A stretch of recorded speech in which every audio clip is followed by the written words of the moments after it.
Hello, my name is Lisa Romkey, and I'm an Associate Professor Teaching Stream with the Division of Engineering Science and ISTEP. At this year's EdTech Workshop, I will be presenting a session with Professor Rob Irish about a podcast activity that we did for our Engineering and Society course in second year Engineering Science. A new approach that I have tried in virtual teaching this past year has been the use of short asynchronous modules that students watch before class.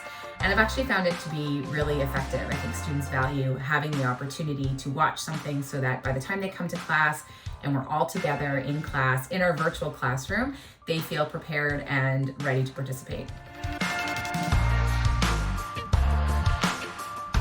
My lockdown leisure activity has been hiking. I have two small kids, and so as a family, hiking, even if it's close to where we live here in Toronto, we've been able to explore some new places inside and outside of the city, and it's been a welcome break from the copious amount of time that we were spending on screen.